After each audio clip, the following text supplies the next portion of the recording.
Oh, hello, hi, welcome back to another video. So it's time to upgrade my storage, my NAS storage, because I'm running out of space. So about a year and a half, 2 years ago, quite a while ago, I upgraded a home PC or an older PC, which actually was this PC. One second. Oh, this is heavy. And basically, I stuck a load of new hard drives into it and turned an old PC into a NAS system, which has been storing all of my video vlog files for this. And this also has my media library, all my films and TV shows, which I own. So yeah, run out of space. So it's time to upgrade this beast. So what am I upgrading to? Well, it's already in place, funny enough, and it's downstairs in the garage. So let's go down and take a look, shall we? So this is my Dell PowerEdge, which has a lovely big fat Xeon processor, 64 gigs of RAM, and currently 8 SAS drives. But it's these 4 down here that are full already. So it's these 4 that need to be upgraded, which I need to go back upstairs for, but I just thought I'd show you this. And before you comment, yes, this is extremely overkill for a home server slash file storage slash media server, but there are a ton of Windows apps that I want to run on it. So hence why I've gone for a full-blown Windows operating system and not something like Unraid or FreeNAS or TrueNAS or whatever they're calling it nowadays. So yeah, this is my beast of a home media server that I need to move up there, but it's very heavy and I still have a poorly shoulder, so I can't lift it. Anyway, let's go back upstairs. So one of the tasks to get those 4 bottom disks upgraded is that I need to remove the data that's on those 4 disks. And that means I have to put it somewhere. I don't really have anywhere to put it other than the original disks that were in my original PC, which is now kind of defunct. So we have this. This is the Synology DS420j, and it is a 4-port desktop NAS. So this is going to be my new backup to the main server. So what I need to do is get the disk out of the old server into this NAS drive to then back up the new server to this, to then put new disk into the new server, to then copy this back to the server, and then for this to be together as the backup. That was a mouthful, and I understand this is a very geeky video, so it's not going to be for you all, but it's just one for me. It's all content for the old YouTube. So let's get on with removing the disks out of the old server, shall we? So it turns out I only have 3 of these disks. 3, 6, 9 terabyte. Which, when in RAID 5, will be enough to move stuff around, which is what I need to do. Oh, and before any of you purists start commenting, yes, I know that's not the correct way to handle hard drives or PC components. It's my home, so I just do what I want. So now we have the disks. I need to get them into that NAS. In the box, in the Synology NAS box, what do we get? Power cable, packaging, network cable, power brick, screws for securing hard drives, quick installation guide, NAS, which is very light. And there it is, Synology NAS. Looks quite nice.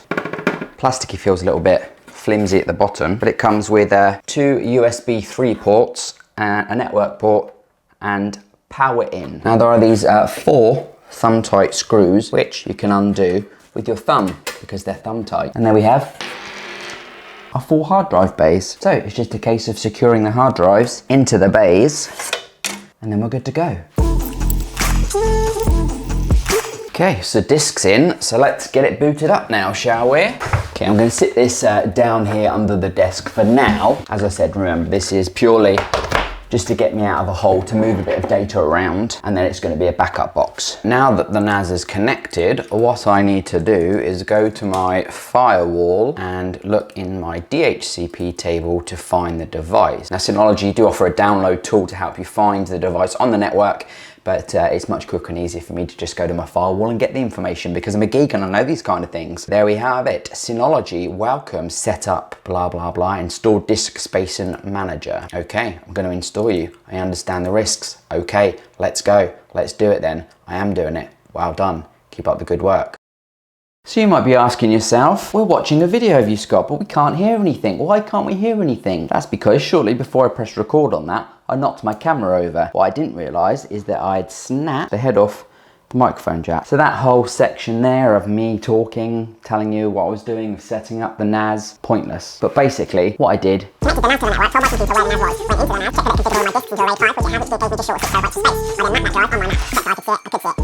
Three days later. oh, I've got my hood up because it's very cold in the studio. Very cold indeed. So let me quickly bring you up to speed. The 4 original discs that were going into my server, they were 4 14 terabyte discs, which now gives me 42 terabytes of space in my server. That upgrade project is done. The door is closed. It is finished. What we have here are another 4 brand new discs, but these ones are the Western Digital 6 terabyte ones, not the 14s. So the 6 terabyte ones are the ones I'm going to be shucking with you today. And I'm going to put these 6 terabytes into that Synology NAS. So I then have 42 terabytes in my main server and 24 terabytes in my backup NAS. Let's get to opening these, shall we? So the shucking process is quite simple. You'll just need a you'll just need a flat object and a screwdriver, because what we want to do is pry the case off of this, and it's just a case of working your credit card or your blade in slightly like so until it pops, and then giving it a little prise to unclip the plastic little clips all the way around the disc. And once you've done one side, flip it over and then do exactly the same on the other side. And then the case literally just slides off and you're left with your hard drive. Inside the hard drive case, you also have the controller, which has the USB and power. So to get the disc out of this, it's just a case of a little bit of brute force and pushing it out, because all that holds it in place are some plastic grommets or plastic space holders, these things here, which we don't actually want or need. That's it, the disc is out now. It's just a case of removing the controller board, which has 1 screw here and 1 screw here, and that's just a case of unscrewing them. And there we have it, the controller board is off. A disc has been shut. Only 3 more to go. 1, 2, 3, 4 shut discs ready to go into the Synology NAS to give me plenty of space. So that's how easy it is to shuck a disc, and how easy it is to swap some discs, basically. That has brought us nicely to the end of this video. I've shucked some discs, I've set up a NAS, I've transferred some files. My job is done. Wasn't that much of an enthralling video, perhaps, but it was a geeky one nonetheless, and very keyword rich with shucking and Western Digital and Synology NAS and all that kind of weird and wonderful stuff. So, if you've watched it for one of those purposes and you have enjoyed it, or even if you haven't enjoyed it, don't forget, a thumbs up would be great. A sub to the channel, even better, because it really does help me out. Hit the bell to get notified of when I upload new videos, and as always, comments, questions, feedback in the box below. Thank you very much for watching, and I hope you have a wonderful day, evening, weekend, morning, whenever you're watching this, basically. Goodbye. Goodbye, internet. Goodbye. Throw this shade on me, like they all hate on me. Don't bring that rage on me. Why they throwing shade on me, like they ashamed on me? I thought what they